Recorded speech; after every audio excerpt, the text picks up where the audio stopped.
ਜਿਹੜਾ ਵਾਕਿਆ ਤੁਸੀਂ ਦੱਸ ਰਹੇ ਹੋ ਉਹ ਆਪਣਾ ਕਸ਼ਤੀ ਰਾਣੀ ਦੇ ਮੁਤਲਕ ਕਸ਼ਤੀ ਰਾਣੀ। ਉਹਦੀ ਜ਼ਰਾ ਥੋੜੀ ਜਿਹੀ ਡਿਟੇਲ ਦੱਸੋ। TI ਕਾਲਜ ਰਬਾ ਪਹਿਲੇ ਲਾਹੌਰ ਸੀ, ਕਾਦੀਆਂ ਤੋਂ ਲਾਹੌਰ ਆਇਆ, ਲਾਹੌਰ ਤੋਂ ਫਿਰ ਰਬਾ ਆਇਆ, ਸ਼ਿਫਟ ਹੋਇਆ 54 ਚ। ਹਾਂਜੀ ਲਾਹੌਰ ਤੋਂ ਲੈ ਕੇ ਤੇ ਕਸ਼ਤੀ ਰਾਣੀ ਦੀ ਟੀਮ ਜਿਹੜੀ ਸੀ ਕਾਲਜ ਦੀ, ਉਹ ਮੁਸਲਸਲ ਪੰਜਾਬ ਯੂਨੀਵਰਸਿਟੀ ਵਿੱਚ ਚੈਂਪੀਅਨ ਚਲੀ ਆ ਰਹੀ ਸੀ। ਹਾਂਜੀ ਤੇ ਆਹਿਸਤਾ ਆਹਿਸਤਾ ਪਹਿਲੇ ਚੌਧਰੀ ਮੁਹੰਮਦ ਅਲੀ ਸਾਹਿਬ ਇਹਦੇ ਇੰਚਾਰਜ ਸਨ। ਉਹਦੇ ਬਾਅਦ ਪ੍ਰੋਫੈਸਰ ਹਮੀਦੀ ਸਾਹਿਬ, ਹਮੀਦ ਅਹਿਮਦ ਹਮੀਦ ਹਾਂਜੀ। ਸਾਹਿਬ, ਉਹ ਇੰਚਾਰਜ ਰਹੇ। ਇਹ ਅੱਜ ਕੱਲ੍ਹ ਪਤਾ ਹੈ ਇੱਥੇ ਜਰਮਨੀ ਨੇ ਨਾ। ਜਰਮਨੀ ਨੇ। ਹਾਂ ਉਹ ਫਿਰ ਜਦੋਂ ਜਰਮਨੀ ਗਏ ਨੇ ਫਿਰ ਮੈਨੂੰ ਟੀਮ ਦਾ ਇੰਚਾਰਜ ਬਣਾਇਆ ਗਿਆ। ਅੱਛਾ ਅੱਛਾ ਕਸ਼ਤੀ ਰਾਣੀ ਖੇਲ ਦਾ ਇੰਚਾਰਜ ਮੈਨੂੰ ਬਣਾ ਦਿੱਤਾ ਗਿਆ। ਤੇ ਅਸੀਂ ਉੱਥੇ ਲਾਹੌਰ ਖੇਲਣ ਵਾਸਤੇ ਗਏ। ਹਾਂਜੀ ਤੇ ਸਾਡੇ ਕਾਲਜ ਦਾ ਉੱਥੇ ਜਦੋਂ ਜਾਂਦੇ ਸਨ ਤੇ ਉਹ ਸਾਰੇ ਕਾਲਜਾਂ ਵਿੱਚ ਸ਼ੁਰ ਪੈ ਜਾਂਦਾ ਸੀ। ਉਹ ਰੋਬੇ ਵਾਲੇ ਆ ਗਏ ਜੇ ਉਹਨਾਂ ਨੇ ਲੈ ਜਾਣੀ ਇੱਕ ਟੀਮ, ਅੱਛਾ। ਕਸ਼ਤੀ ਰਾਣੀ ਤੇ ਉਹਨਾਂ ਲੈ ਜਾਣੀ। ਅੱਛਾ ਉਹ ਅਸੀਂ ਉੱਥੇ ਗਏ ਤੇ ਉਹ ਟੀਮ ਜਦੋਂ ਸ਼ੁਰੂ ਹੋਇਆ ਮੈਚ, ਹਾਂਜੀ ਕਸ਼ਤੀਆਂ ਅੱਗੇ ਪਿੱਛੇ ਲੱਗੀਆਂ ਸਨ ਹਾਂਜੀ ਤੇ ਮੈਚ ਸ਼ੁਰੂ ਹੋ ਗਿਆ, ਚੱਲ ਪਈਆਂ ਕਸ਼ਤੀਆਂ ਸਾਰੀਆਂ। ਤੇ ਸਾਨੂੰ ਤਾਂ ਨਹੀਂ ਸੀ ਪਤਾ, ਅਸੀਂ ਤੇ ਆਪਣੇ ਧਿਆਨ ਨਾਲ ਉਹ ਜਿਹੜੀਆਂ ਕਸ਼ਤੀਆਂ ਚਾਂਦੇ ਇੱਕ ਅੱਗੇ ਸਨ ਉਹਨਾਂ ਨੂੰ ਪਾਰ ਕਰਦੇ ਕਰਦੇ ਪਿੱਛੇ ਛੱਡਦੇ ਅੱਗੇ ਜਾ ਰਹੇ ਸੀ ਤੇਜ਼ੀ ਨਾਲ। ਤੇ ਉੱਥੇ ਜਿਹੜਾ ਰੇਲਵੇ ਦਾ ਪੁਲ ਹੈ ਹਾਂਜੀ। ਉਹਦੇ ਉੱਤੇ, ਰਾਵੀ ਦੇ ਉੱਤੇ, ਹਾਂਜੀ ਉਹਦੇ ਥੱਲਿਓਂ ਦੀ ਕਸ਼ਤੀ ਗੁਜ਼ਰਦੀ ਸੀ। ਜੇ ਤੁਸੀਂ ਜਿਹੜੇ ਕੋਚ ਹੁੰਦੇ ਸਨ ਉਹ ਬਾਹਰ ਉਹ ਬਾਤ ਕਿਨਾਰੇ ਦੇ ਨਾਲ ਕਿਨਾਰੇ ਦੌੜਦੇ ਕਿਨਾਰੇ ਵੇਖਦੇ ਸਨ ਕਸ਼ਤੀ ਨੂੰ। ਅੱਛਾ ਅੱਛਾ ਠੀਕ ਹੈ ਠੀਕ ਤੇ ਅੱਛਾ ਜਦੋਂ ਉੱਥੇ ਐਨ ਪੁਲ ਦੇ ਥੱਲੇ ਗਈ ਗੱਡੀ, ਕਸ਼ਤੀ ਗਈ ਸਾਡੀ, ਹਾਂਜੀ ਤੇ ਇੱਕ ਕਸ਼ਤੀ ਅੱਗੇ ਸੀ ਉਹਦੇ। ਅੱਛਾ ਉਹਨੂੰ ਮਤਲਬ 2-3 ਮਿੰਟ ਦੇ ਵਿੱਚ ਉਹਨੂੰ ਕ੍ਰਾਸ ਕਰਨਾ ਸੀ। ਅੱਛਾ। ਸਾਡੀ ਕਸ਼ਤੀ ਤੇਜ਼ੀ ਨਾਲ ਜਾ ਰਹੀ ਸੀ। ਉੱਥੇ ਉਹਨਾਂ ਨੇ ਨਾ ਬਾਹਰ ਇੱਕ ਆਦਮੀ ਨੂੰ ਖੜਾ ਕੀਤਾ ਸੀ ਮੱਝ ਦੇ ਕੇ, ਠੀਕ ਹੈ ਕਿਨਾਰੇ ਦੇ ਉੱਤੇ। ਅੱਛਾ ਜਦੋਂ ਅਗਲੀ ਕਸ਼ਤੀ ਅੱਗੇ ਨਿਕਲੀ ਹੈ ਨਾ, ਉਹਦੇ ਪਿੱਛੇ ਸਾਡੀ ਕਸ਼ਤੀ ਨਹੀਂ ਸੀ। ਉਹ ਮੇਰਾ ਕਿ ਪੁੱਲ ਦੇ ਉੱਤੇ ਖੜਾ ਕੀਤਾ ਸੀ। ਨਹੀਂ। ਕਿਨਾਰੇ ਤੇ ਸੀ। ਅੱਛਾ ਦਰਿਆ ਦੇ ਕਿਨਾਰੇ ਤੇ ਅੱਛਾ ਨਾ, ਉੱਥੇ ਅੱਛਾ ਉੱਚਾ ਅੱਛਾ ਮੱਝ ਨੂੰ ਦਰਿਆ ਦੇ ਕਿਨਾਰੇ ਦੇ ਉੱਤੇ ਖੜਾ ਕੀਤਾ ਸੀ ਇੱਕ ਬੰਦੇ ਨੂੰ ਦੇਖ ਕੇ। ਅੱਛਾ ਤੇ ਜਦੋਂ ਪਹਿਲੀ ਕਸ਼ਤੀ ਅੱਗੇ ਲੰਘ ਜਾਏ ਤੇ ਇਹ TI ਕਾਲਜ ਦੀ ਕਸ਼ਤੀ ਜਦੋਂ ਤੁਹਾਡੇ ਕਰੀਬ ਆਵੇ ਹਾਂਜੀ ਤੇ ਤੁਸੀਂ ਮੱਝ ਨੂੰ ਵਿੱਚ ਦਰਿਆ ਦੇ ਵਿੱਚ ਕਰ ਦੇਣਾ ਠੀਕ ਤਾਂ ਕਿ ਉਹਨੂੰ ਰੁਕਾਵਟ ਆ ਜਾਵੇ ਉਸ ਠੀਕ ਕਸ਼ਤੀ ਨੂੰ। ਠੀਕ ਚੁਣਾਚੇ ਉਹਨੇ ਐਸਾ ਹੀ ਕੀਤਾ।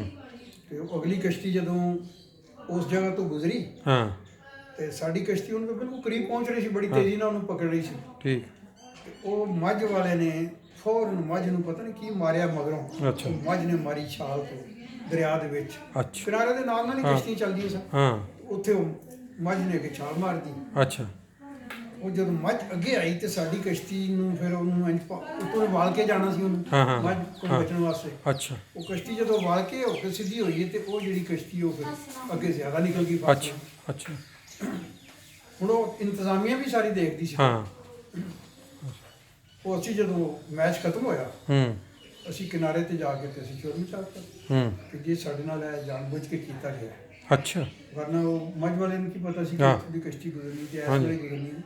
ਐਨ ਉਸੇ ਟਾਈਮ ਮੱਝ ਉੱਤੇ ਲਿਆ ਕੇ ਕਿਨਾਰੇ ਤੇ ਖੜੀ ਕੀਤੀ ਗਈ। ਇਹ ਸਾਜ਼ਿਸ਼ ਹੋਈ ਸਾਡੀ, ਹਾਂਜੀ। ਜ਼ਿਆਦਤੀ ਹੋਈ ਹੈ। ਅੱਛਾ ਅੱਛਾ, ਉਹ ਉਸ ਤਰ੍ਹਾਂ ਤੇ ਸੀ ਕਿ ਉਹ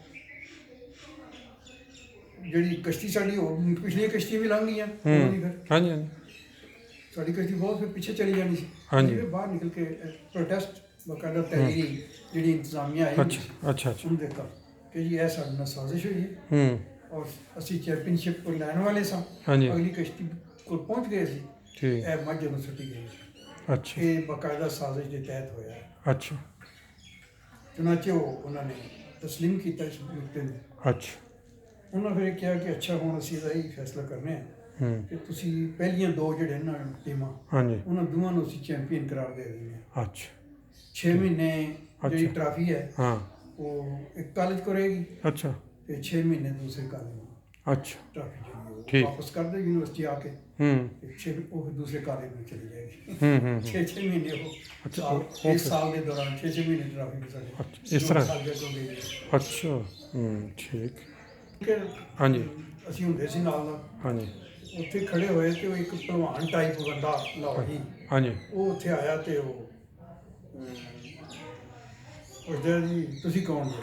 ਹਾਂਜੀ। ਮੈਂ ਕਿਹਾ ਸਾਡੀ ਕੇ ਕਾਲੇ ਰੱਬਾ ਤੋਂ ਅੱਛਾ। ਛੀ ਮੰਗੀ ਕਿ ਮੈਂ ਉਹਦੇ ਚੱਲ ਉਹਨੇ ਬੜੇ ਨਾ ਗਰੂਰ ਨਾਲ ਤੇ ਗੁੱਸੇ ਨਾਲ ਹੂੰ ਕਹਿੰਦਾ ਤੁਸੀਂ ਆ ਜਾਂਦੇ ਹੋ ਹਰ ਸਾਲ ਇੱਥੇ ਲਾਹੌਰ ਦੀਆਂ ਕਾਲਜਾਂ ਨੂੰ ਖਰਾਬ ਕਰਨ ਅੱਛਾ ਮੈਂ ਤੁਹਾਡੀ ਕਸ਼ਤੀ ਡੋਬ ਦੇਣੀ ਹੈ ਆਏਗਾ ਅੱਛਾ ਅੱਛਾ ਹਾਂ ਪਰ ਕਰਕੇ ਨਾ ਤੇ ਇੱਕ ਪਾਸੇ ਹੀ ਹੋ ਗਿਆ ਅੱਛਾ ਅੱਛਾ ਤੇ ਥੋੜੀ ਦੇਰ ਹੋਈ ਤੇ ਚੌਧਰੀ ਮੁਹੰਮਦ ਅਲੀ ਸਾਹਿਬ ਹੂੰ ਉਹ ਵੀ ਉੱਥੇ ਦਰਿਆ ਤੇ ਆ ਗਏ ਅੱਛਾ ਤੇ ਮੈਨੂੰ ਪੁੱਛਣ ਲੱਗ ਪਏ ਦੱਸਿਆ ਮੈਂ ਕਿ ਸਾਡੀ ਜਾਣੀ ਸੀ ਸਾਡੀ ਚੈਂਪੀਅਨ ਅਸੀਂ ਬਣਨਾ ਸੀ ਹੂੰ ਲੇਕਿਨ ਇਹ ਵਾਕਿਆ ਹੋਇਆ ਹੈ ਅੱਛਾ ਮੱਝ ਵਾਲਾ ਉਹਦੀ ਵਜ੍ਹਾ ਨਾਲ ਹੂੰ ਅਸੀਂ ਨੰਬਰ 2 ਤੇ ਰਹੇ ਹਾਂ ਅੱਛਾ ਤੇ ਨਾਲ ਇਹ ਵੀ ਇੱਕ ਪਹਿਲਵਾਨ ਟਾਈਪ ਨੇ ਮੈਨੂੰ ਧਮਕੀ ਦੇ ਦਿੱਤੀ ਕਿ ਅਸੀਂ ਹੂੰ ਚੁੱਕ ਕੇ ਦਰਿਆ ਵਿੱਚ ਸੁੱਟ ਦੇਣ ਤਾਂ ਕਸ਼ਤੀ ਤੋੜ ਦੇਣੀ ਤੁਹਾਡੀ ਹੂੰ ਮੈਂ ਪਿਸਟਲ ਆਇਆ ਸੀ ਆਪਣਾ ਅੱਛਾ ਖੜਿਆ ਸੀ ਅੱਛਾ ਕਹਿੰਦੇ ਮੈਨੂੰ ਕਿਹੜਾ ਬੰਦਾ ਦੱਸੋ ਅੱਛਾ ਅੱਛਾ ਅੱਛਾ ਅੱਛਾ ਇਹ ਕਿਹੜੇ ਸਾਲ ਦੀ ਗੱਲ ਹੈ ਇਹ ਮੇਰਾ ਖਿਆਲ ਹੈ ਕਿ 75 ਜਾਂ 76 ਦੀ ਗੱਲ ਹੈ ਅੱਛਾ ਅੱਛਾ ਮਤਲਬ ਕਿ ਇਹਨਾਂ ਦੀ ਵੀ ਤਬੀਅਤ ਗਰਮ ਸੀ ਚੌਸਾ ਦੀ ਉਹ ਫਿਰ ਉਹ ਖੈਰ ਉਹ ਬੰਦਾ ਉਨੀ ਦੇਰ ਤੱਕ ਹੂੰ ਅੱਛਾ ਅੱਛਾ ਚਲਾ ਗਿਆ ਸੀ ਦਰਿਆ ਤੋਂ ਹਾਂ ਹਾਂ ਠੀਕ ਠੀਕ ਠੀਕ ਬਹਰਹਾਲ ਉਹ ਇੱਕ ਹਾਲਾਤ ਸਨ ਹਾਂ ਜਿਹੜੇ ਸਾਰਿਆਂ ਨੂੰ ਇਕੁਅਲ ਇਜਾਜ਼ਤ ਦਿੰਦੇ ਸਨ ਇਸ ਤਰ੍ਹਾਂ ਦੀਆਂ ਗੱਲਾਂ ਦੇ ਨਹੀਂ ਤੇ ਅੱਜ ਦੇ ਹਾਲਾਤ ਦੇ ਵਿੱਚ ਤੇ ਕੋਈ ਮਤਲਬ ਚਾਂਸ ਹੀ ਨਹੀਂ ਕਿਸੇ ਅਹਿਮਦੀ ਨਾਲ ਜ਼ਿਆਦਤੀ ਹੋਏ ਤੇ ਉਹ ਇਸ ਤਰ੍ਹਾਂ ਦੀ ਕੋਈ ਗੱਲ ਸੋਚ ਸਕੇ ਚਲੋ ਠੀਕ ਹੈ